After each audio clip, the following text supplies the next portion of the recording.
I absolutely agree with you. I love R.A. Dickey, too, and he's a fan favorite. Oh, yeah, he's great. And, as you've referred to the Wilpons before, formerly known as the Coupons, Steve. And the Will Ponzies.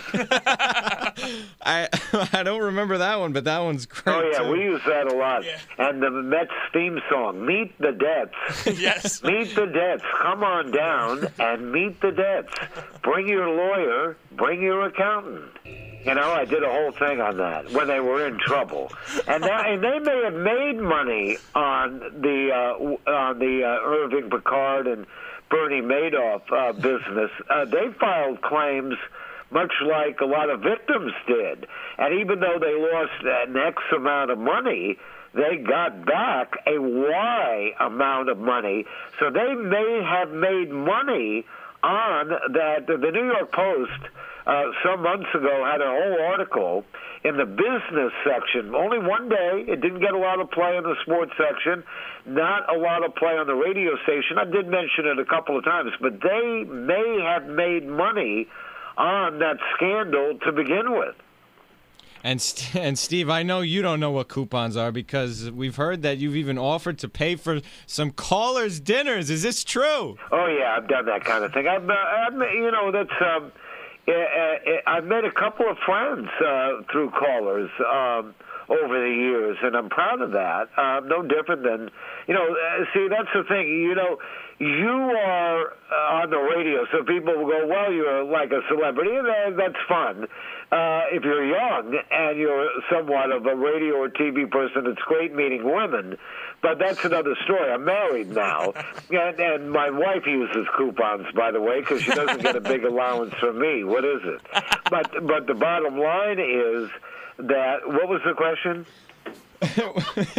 The question was, Steve, is that you have offered some callers to pay for their dinners. Is this true? Oh yeah, and it is true. And I've made like little mock bets with callers and met with callers, and I have friends who originally were callers to the program. So it's good PR, but it's also a good way to meet people.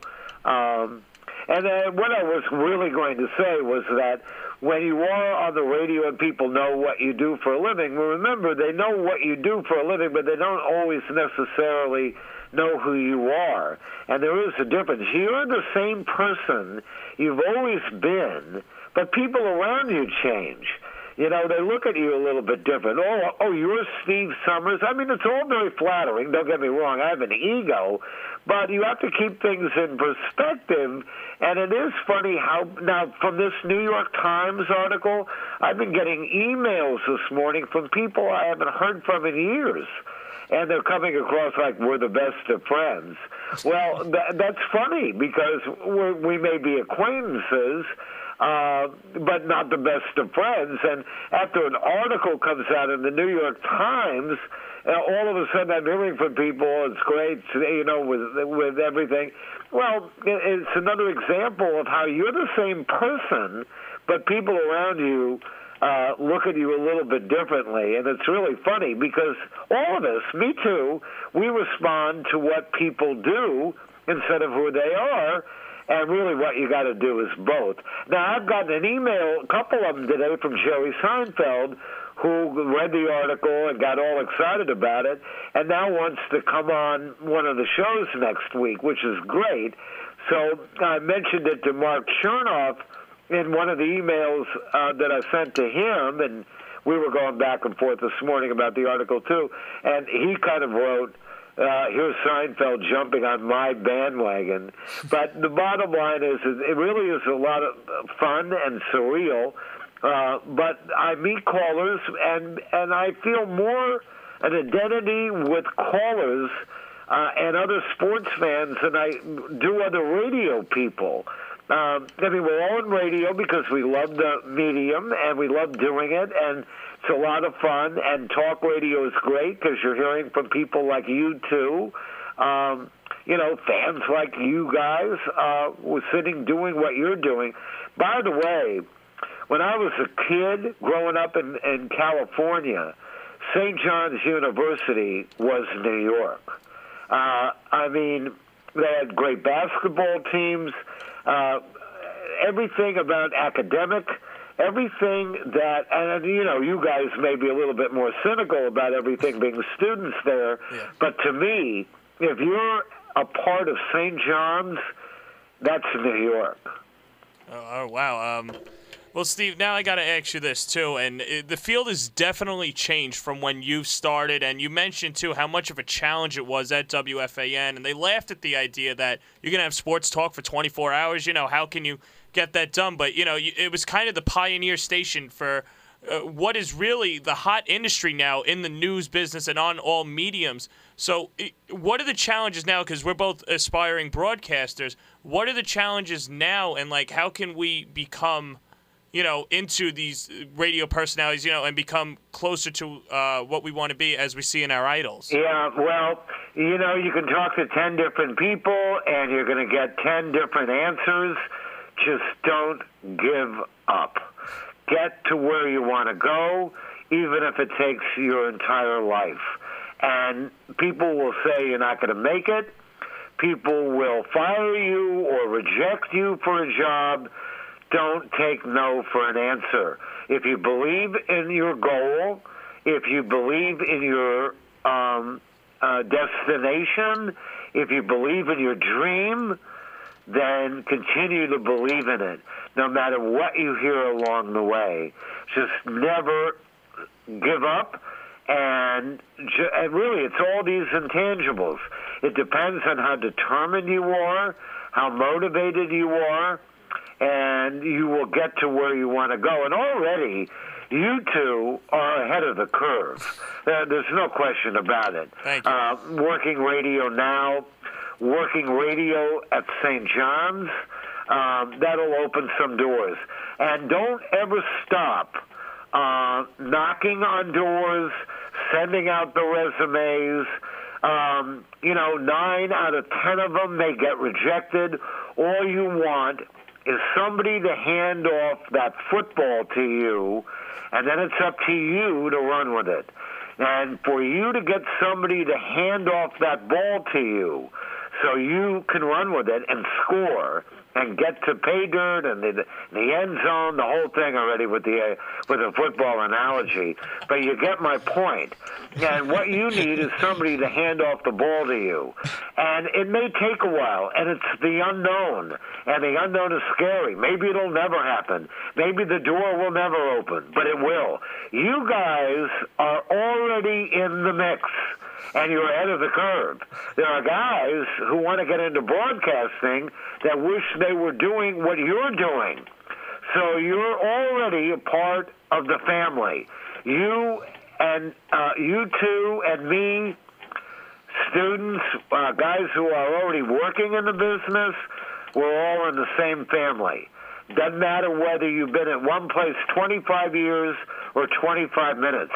We're in the same family, and you guys are ahead of the curve. But you want to make a career, you have to be determined, and you send out the resumes and the tapes, and you do everything that you have to do to get somebody's attention. And a lot of times, and this happened with me, and it still happens to me, there will be people that won't give you the attention. Keep going after it, because it is something that once you get to where you want to go, it'll be worth it. Well, Steve, you mentioned your callers are family and all the challenges, and I know this, and some people that do tune into your program for the first time don't know who Jerry from Queens is, Jerome from Manhattan, and all those. I personally am up for the challenge of calling into one of your shows one day. Can I have a designated alias so that you can have any borough you want. I was thinking more John from St. John, so you know it's me, because I don't know how many Johns you get on a night. Well, here's the thing. I mean, that's really the format, and I had nothing to do with, on the screen when we're punching in callers off the computer screen. It's John from Red Hook or John from St. John's, whatever it may be. I mean, that is just standard fare. I mean, so you know who you're talking to. I don't suppose it's that important, you know, where they might be calling from, but, you know, to some degree, it's a matter of civic pride. You're calling from St. John's. You're calling from the Bronx. You're calling from, you know, Manhattan, wherever it may be, at your home, where you live, and there's nothing wrong. But that's really all part of the format.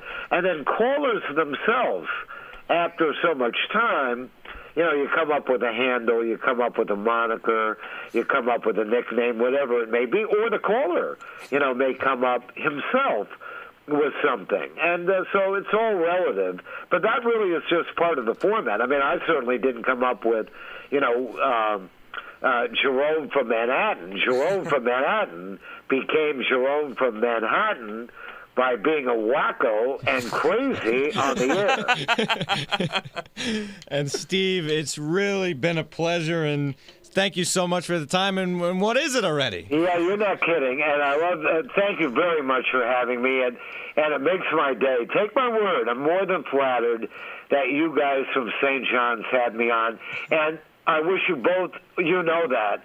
I wish you both all the success and good luck and good holiday and everything good for you and for both of you.